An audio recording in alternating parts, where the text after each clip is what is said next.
ये एक पास पेपर हमारे सामने है, ये क्वेश्चन है, इस क्वेश्चन से रिलेट करेंगे 5 क्वेश्चन। पहला क्वेश्चन हम पढ़ रहे हैं जिसमें उसने पूछा है IS 16 के हवाले से कि भाई ये बताओ, क्या बताओ, बताओ कि डेप्रिसिएशन, अच्छा भाई क्या depreciation, depreciation in respect of the engine, engine पता नहीं इंजन यानी जहाज वहाज का कोई चक्कर है, कहता है भाई बताओ इंजन का डेप्रिसिएशन कितना होगा, डेप्रिसिएशन किसका, इंजन का, 6 मंथ पीरियड का पूछा है। ओके अब क्वेश्चन पढ़ते हैं, थोड़ी सी इंग्लिश खराब है इस क्वेश्चन की तो ध्यान से पढ़ना। Flight line is an aircraft, flight line is in airline, okay एक एयरलाइन है भाई, एयरलाइन है जबरदस्त, और उसका एक कॉम्प्लेक्स एसेट है, कॉम्प्लेक्स एसेट मतलब एक जहाज वहाज बड़ा सा एसेट है जबरदस्त, जैसे बहुत सारे डिफरेंट डिफरेंट पार्ट्स हैं, हर पार्ट की अपनी एक लाइफ है इसको, ओके। अब इसमें क्या किया देखो जरा, इंटीरियर कैबिन है, जहाज का केबिन 25,030 राउंड हुए हैं, ठीक है, तो 25 मिलियन हुआ, 30 राउंड है तो हम भी 30 राउंड पे ही काम करेंगे, ठीक है। केबिन है जो 2005 अप्रैल 2005 में हमने खरीदा था, 25,000 यानी 25 मिलियन का था, 5 साल उसकी लाइफ थी।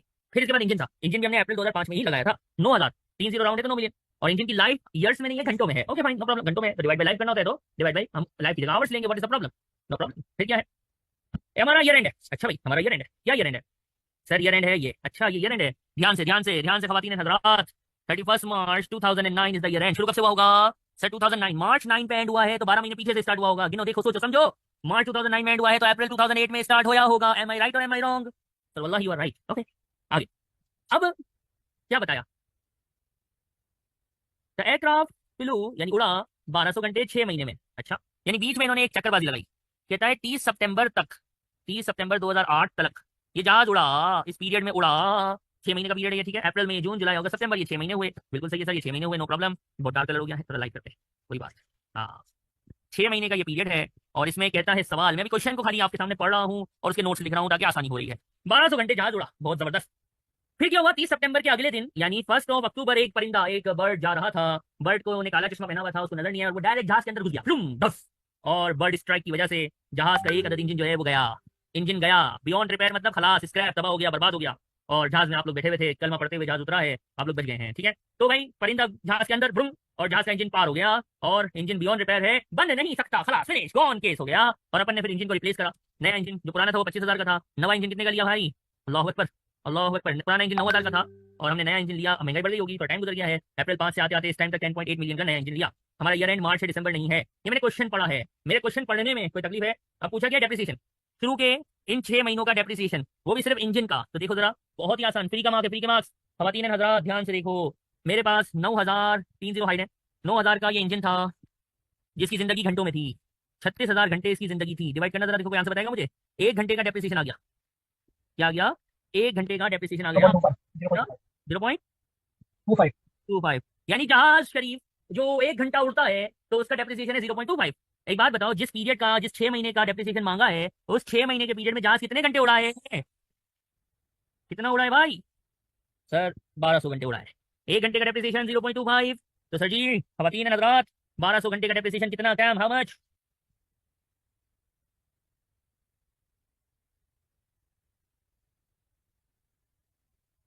क्या 300 आंसर आ रहा है आप लोगों का कि नहीं, सर ये 1200 आपने कैसे निकाला? ये बेटा दिए हुए हैं मैंने, निकाले नहीं है, सही है, ठीक है। क्योंकि ये तो बताएगा ना जहाज कितना उड़ा है, हम खुद तो नहीं सोच सकेंगे, इसलिए हमने क्वेश्चन तफसील से पढ़ा था तो उसमें ये लिखा हुआ हमें मिल गया था, तो भाई 2 मार्क्स मिल गए हमें। किसी को इस क्वेश्चन में कोई भी प्रॉब्लम है तो प्लीज पूछिएगा, एनीवन एनी तकलीफ, नो तकलीफ, कॉपी कर लिया होगा, नहीं किया है तो कॉपी कीजिए, और फिर क्वेश्चन नंबर 227 यानी इसी का सेकंड वन, इसी का दूसरा क्वेश्चन, इसी डेटा से रिलेट करता हुआ एक क्वेश्चन है हमारे सामने, हमने उसको भी पढ़ना है, शाबाश।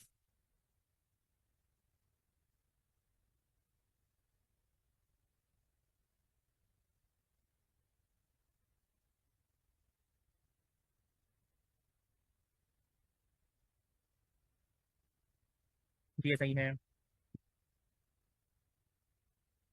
ये कॉपी कर लिया सबने, कोई रहता नहीं क्या,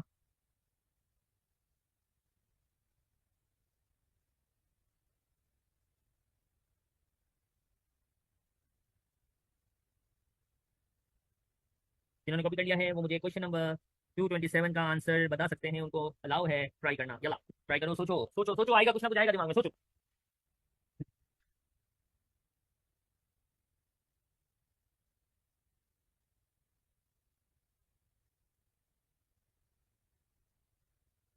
लिखिए और, अब देखो पढ़ते हैं 226 में ये जो 300 हमने निकाला इसमें किसी को कोई प्रॉब्लम नहीं है, आर यू श्योर ना? ओके 227 अगला क्वेश्चन जो इसी का सेकंड क्वेश्चन है, इसी का एक पार्ट है, कहता है करेक्ट अकाउंटिंग ट्रीटमेंट बताओ इंजन का। तो मुझे एक छोटी सी बात बताओ, एक छोटी सी बात बताओ, ये जो इंजन हमारा जिसमें परिंदा चला गया और ये इंजन खराब हो गया, इसके बारे में लिखा हुआ है ना बियॉन्ड रिपेयर। बियॉन्ड रिपेयर किसको बोलते हैं? बियॉन्ड रिपेयर मतलब जो कि रिपेयरेबल नहीं होता। रिपेयरेबल नहीं है, बन नहीं सकता, बर्बाद हो गया। बियॉन्ड रिपेयर मतलब बर्बाद हो गया, तबाह हो गया। एक बात बताओ, जो चीज बियॉन्ड रिपेयर होती है उसको क्या करते हैं, सजा के रखते हैं कि फेंक देते हैं?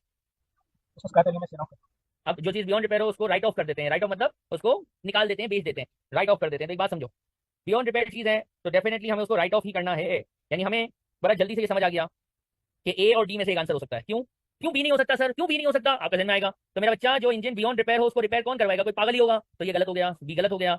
और जो इंजन बियॉन्ड रिपेयर उसको कैपिटलाइज है, हम एसेट खरीद थोड़ी रहा है भाई, हम तो एसेट, हमारा तो इंजन बर्बाद हुआ है, मेरा एसेट तबाह हुआ है। एसेट को तबाह होना, एसेट का खरीदना थोड़ी है कि मैं इसको कैपिटलाइज करूं। तो बी गलत, सी गलत। किसी को तकलीफ? ए और डी में से एक आंसर है, जरा ध्यान से देखना, ध्यान से देखना। राइट ऑफ करो, ए को पढ़ता हूं, राइट ऑफ करो पुराने इंजन को, ठीक है ये बिल्कुल सही कहा है। और नए इंजन को डेप्रिशिएट करो, ये भी सही कहा है। कितने घंटों पे सर? ए में कहता है 24,000 घंटों पे और डी में कहता है 36,000, 36,000 घंटों पे। ए लोगों, ए पाकिस्तानियों, क्वेश्चन पढ़ो जरा, क्वेश्चन पढ़ो जरा। इंजन की लाइफ कितनी है मेरे दोस्त, इंजन की लाइफ कितनी है? सर 36 डॉलर है, उसमें से हम लोग ऑलरेडी निकाल चुके हैं 1200 घंटे। बच्चा मेरा दोस्त, क्या हम पुराने इंजन को डेप्रिशिएट करेंगे कि पुराने इंजन बिक चुका खत्म हो गया, अब नया इंजन आएगा और उसको डेप्रिशिएट करेंगे? क्या लगता है? बेहतरीन जी भाई, क्या लगता है आपको? मिस्टर वकार, पुराना इंजन कंटिन्यू हो रहा है कि पुराना इंजन गया जो यूज हो चुका था? सर जी मुझे पता वो चला गया। तो गया ना, बर्बाद हो गया ना। जी तो मतलब ये है कि आप नया ऐसे खरीद रहे हो ना। तो मेरे दोस्त ये बताओ, नया इंजन जो आप ले रहे हो उसकी लाइफ कितनी है? सर 36 डॉलर चाहिए। 36,000 आवर्स, राइट। तो नया इंजन है उसको आप 24,000 पता नहीं कहाँ से आया हुआ, छोड़ो उसको। नए इंजन को पुराने इंजन की किसी लाइफ पे डिवाइड करोगे कि उसकी अपनी लाइफ पे डिवाइड करोगे? उसकी अपनी लाइफ तो उसकी अपनी लाइफ कितनी है? 36 डॉलर सही है। ठीक तो है। अगर मैं बोलूँ इस क्वेश्चन का आंसर है डी फॉर डक, जैसे कि फजीन ने भी बताया माशाल्लाह, तो किसी को कोई तकलीफ है? जी शबाहत, एनी डाउट?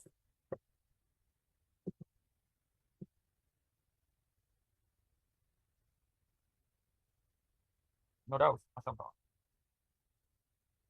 अब इसी से रिलेटेड एक और क्वेश्चन है, यानी कितने हैं आते रहेंगे बेटा, टेंशन क्या है। 226 से 230 तक के क्वेश्चन इससे रिलेट करते हैं। तो हमने 226 किया, 227 किया, 228 है। एक ही सिनेरियो है। इसका तीसरा क्वेश्चन आपके सामने है मेरे दोस्त, इंग्लिश में है, थोड़ा सुकून से पढ़ते हैं। A wing was also damage but was repainted at a cost of 3 million. अब हुआ क्या, जब परिंदा बर्ड स्ट्राइक किया था ना, तो क्या हुआ? बर्ड स्ट्राइक हुआ, शबाद मुझसे व्हाट्सएप पे पूछ लेना। बर्ड ने स्ट्राइक किया तो क्या हुआ? अब बर्ड ने स्ट्राइक किया तो इंजन तो गया, लेकिन साथ साथ कुछ, अब परिंदा टकराया है तो कुछ गड़बड़ हुई होगी ना, तो उसकी बॉडी खराब हो गई, जहाज के विंग वगैरह खराब हो गए, जिसको क्या करवाना पड़ रहा है? जहाज को पेंट करवाना पड़ रहा है। और जहाज की पेंट करवाना सस्ता नहीं होता, बहुत महंगा होता है। कितने का पेंटिंग हो रहा है? जहाज को रीपेंट करवाना पड़ रहा है $3 मिलियन का। और कॉस्मेटिक डैमेज हुआ है एक्सटीरियर को, एक तो विंड यानी जहाज के विंग्स यानी परों को कलर करवाया, और दूसरा जहाज का एक्सटीरियर भी खराब हो गया, लुक खराब हो गया, तो उसको भी जो है वो कॉस्मेटिक, उसको भी रीपेंट करवाया। कहाँ लिखा हुआ रीपेंट? ये देखो रीपेंट। दोनों रिपेयर, एक को रिपेयर करवाया यानी जो विंड्स है उनको रिपेयर करवाया, और जो अपने जहाज का एक्सटीरियर जहाँ पे धब्बे वगैरह लगे थे परिंदे के, उसको जो है वो रीपेंट करवाया। 3 मिलियन और 2 मिलियन, टोटल 5 मिलियन का खर्चा हुआ है। हे लोगों, या तो ये कैपिटल एक्सपेंस है या ये रेवेन्यू एक्सपेंस है। आप लोगों से सबसे मेरा सवाल है, अपना अपना जवाब मुझे बताइए कि पहला 3 मिलियन वाला कौन सा एक्सपेंस लगता है कैपिटल के रेवेन्यू, और दूसरा 2 मिलियन वाला कौन सा एक्सपेंस लगता है कैपिटल के रेवेन्यू? जरा सोचिए। एक बंदे का आंसर आया है हमारे पास अभी तक, बाकी लोग सोच रहे हैं। सोचो सोचो।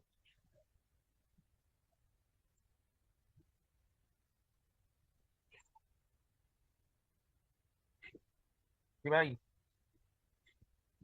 बेहतरीन सवाल, बेहतरीन। बाकी लोग बेहतरीन, फजीन, जबरदस्त।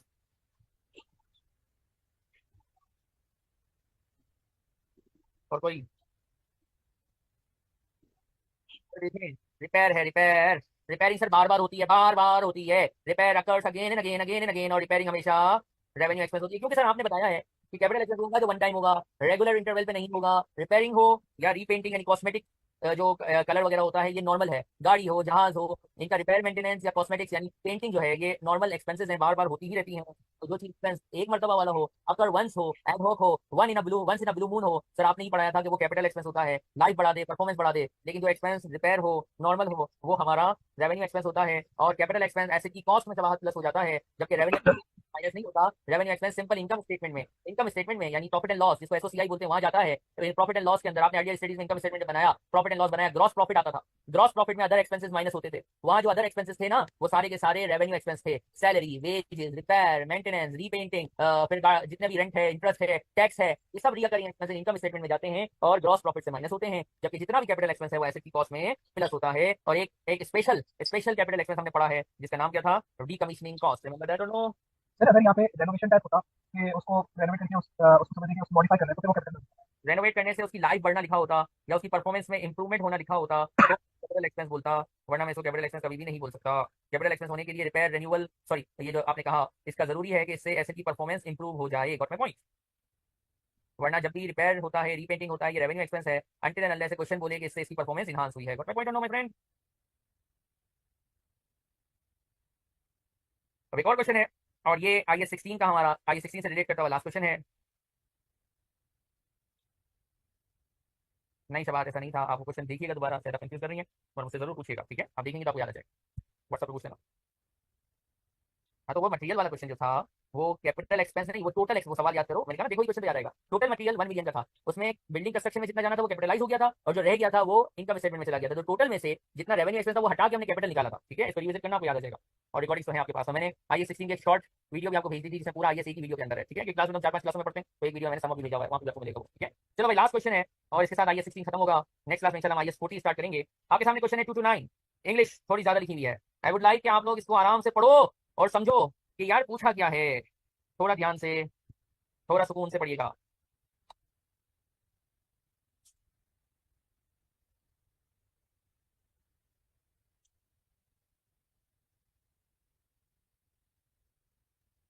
पढ़ो समझो।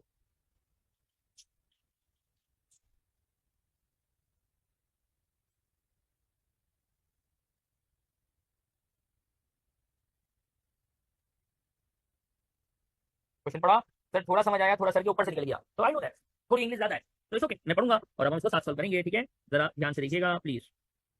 As the aircraft was out of service for some week due to accident, जब एक्सीडेंट हुआ तो एयरक्राफ्ट जो था वो इस्तेमाल के काबिल नहीं था। तो अब क्या हुआ? इस्तेमाल के काबिल नहीं था तो कंपनी ने क्या किया? फ्लाइट लाइन कंपनी का नाम है, ठीक है? फ्लाइट लाइन ने एक मौका गनीमत जाना कि चलो यार एयरक्राफ्ट ग्राउंड हुआ है, नीचे खड़ा हुआ है, तो कैबिन फैसिलिटी को थोड़ा अपग्रेड कर लेते हैं। अपग्रेड करना मेरे दोस्त प्यारे बच्चों, अपडेट करना, अपग्रेड करना, उफ अल्लाह, अपग्रेड करना। इसको टाइम यही मिला था ना अपग्रेड करने का, इसने अपग्रेड किया है 4.5 मिलियन से, यानी हम 3 जीरो राउंड पे काम करें तो 4,500 से अपग्रेड किया है। बेहतरीन फजील। इससे लाइफ नहीं बढ़ी लेकिन फैसिलिटी इंप्रूव हो गई जिसकी वजह से कंपनी जो है वो अपना किराया बढ़ा सकती है। यानी ये ऐसा एक्सपेंस है जिससे कंपनी का क्या हो रहा है? एफिशिएंसी, एसेट की एफिशिएंसी बढ़ रही है। जो खर्चा लाइफ या एफिशिएंसी को बढ़ा दे वो कैपिटल एक्सपेंस होता है और कैपिटल एक्सपेंस का ट्रीटमेंट है कि हम कॉस्ट में बढ़ाते हैं, कॉस्ट में प्लस करते हैं। राइट और रॉन्ग? अजान हो रही है, 2 मिनट।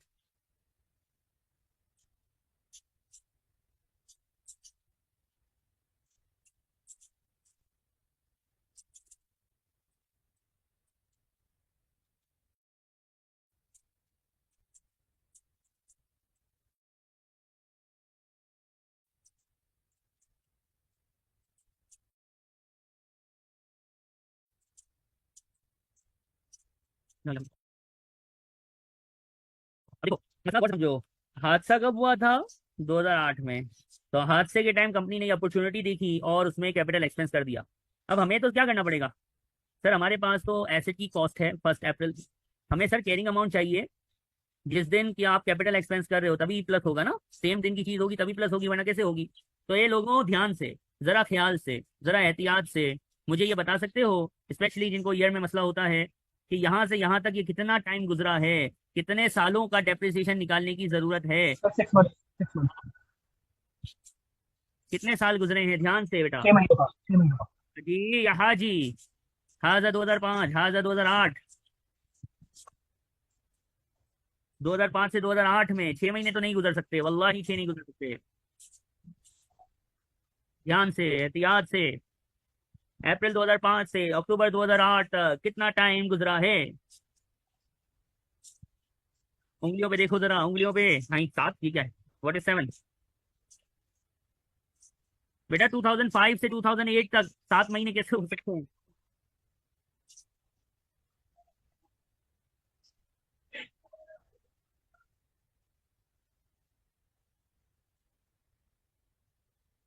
4 साल भी कैसे हो सकते हैं? अप्रैल में 42 मंथ। सितंबर, देखो भाई बात सुनो, अप्रैल 5 से चलना है अक्टूबर 8 तक, ये कितने महीने, उंगलियां हैं आपके पास माशाल्लाह, अपनी उंगलियों पे ये महीने गिन लो, बस आसान हो जाएगा।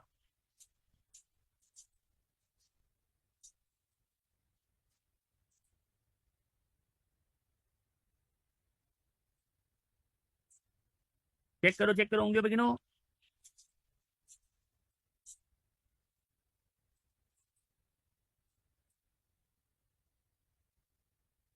बाकी लोग देखो, वकार, वकार ने से बता दिया, अच्छा।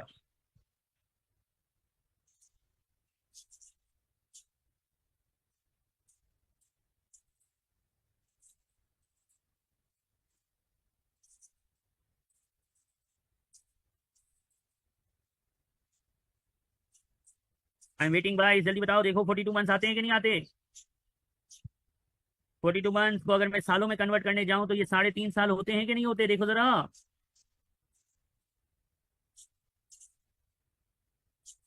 अप्रैल मई जून जुलाई अगस्त सितंबर, यानी 1 अक्टूबर मतलब सितंबर, ये 6 हो गए।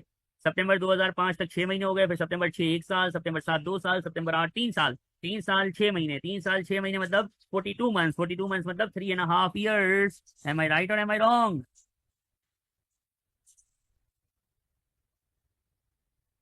यहाँ तक, अभी तक जहां तक हम पहुंचे हैं, किसी का भी कोई क्वेश्चन है तो बताइए,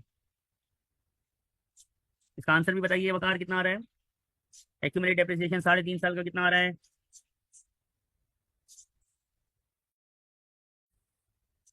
कोई कैलकुलेटर चलाओ, शाबाश। 17,500। 17,500 एक्यूमुलेट हो चुका है, डेप्रिशिएट हो चुका था, तो कैरिंग अमाउंट कितनी बची? 7,500। 7,500 की कैरिंग वैल्यू बची। कैपिटल एक्सपेंस आपने कर दिया 4,500 का, जो आप सबने एग्री किया था, तो मेरे पास एसेट कितने का हो गया? सर आपके पास एसेट हो गया 12,000 का। 1 अक्टूबर 2008 को ये जो कैबिन है, कैबिन की जो फिटिंग्स हैं, इनकी वैल्यू हो गई है $12,000। यहाँ तक देखिए, सबके सब, सारे के सारे लोग, यहाँ तक इसको देखो और मुझे बताओ, कोई क्वेश्चन जहन में है कि नहीं है? कोई क्वेश्चन जहन में आता है? कुछ समझ नहीं आया या सब समझ आ गया, ये भी बता दो भाई। तो सर एक बात क्लियर कर दें, अगर हमारे पास भले जितने भी ईयर्स उससे फर्क नहीं पड़ता, कभी भी हमें आगे का इम्प्रूवमेंट अमाउंट दिया होता है, तो पहले हम उस साल तक आने तक हम लोग पहले डेप्रिसिएशन निकाल के नेट बुक वैल्यू लगाएंगे, ऑफ फिर री कोर्स, उसकी प्राइस पे अपडेट करेंगे नेट बुक वैल्यू। करना हो, वो आपने रिवैल्यूएशन करना हो या आपने कोई अपग्रेडेशन करनी हो, तो पहले कैरिंग अमाउंट निकालनी है, और फिर उस कैरिंग अमाउंट में ही सब कुछ होता है। बात समझ आई? अब मैं आपसे पूछना चाहूंगा, यहां तक और कोई सवाल है किसी का? यहां तक? फजीन, शबाहत, हानिया, वकार, नो सर। मुझे रिक्वायरमेंट पढ़ के बताओ, पूछा क्या है?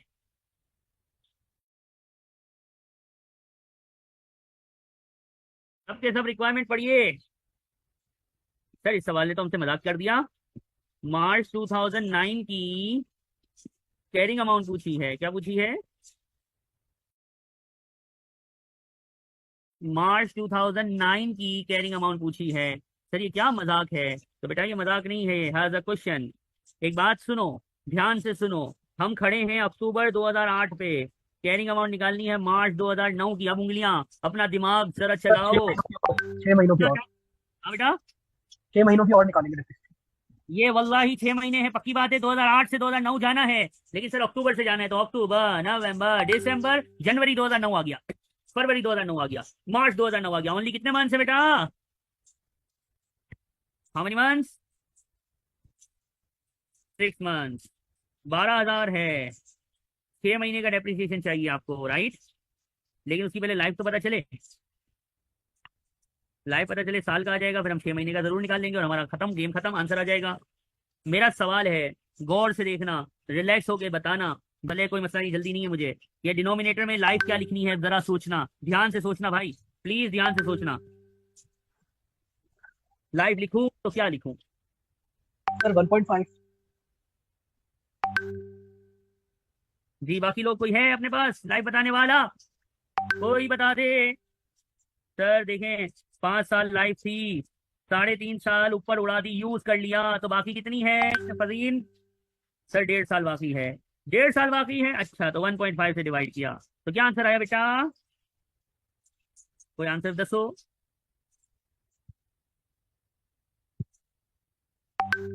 कोई बताएगा?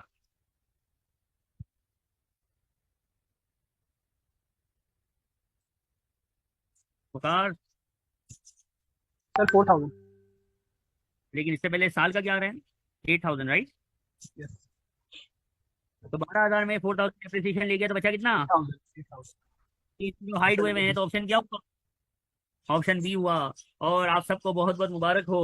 बिलाखिर IS-16 हमने पढ़ा, हमने समझा, हमने हैंडआउट्स किए, हैंडआउट से हमने क्वेश्चंस किए, इसके बाद मैंने अपने क्वेश्चन लिखाए, और आज हमने इसके पास पेपर्स के साथ इसको खत्म किया है। अगर आप घर पे रिवाइज करेंगे, घर पे बार बार इसको पढ़ते रहेंगे, तो आपको याद रहेगा। अगर आप याद नहीं रखना चाहते तो फिर आप ना पढ़ें।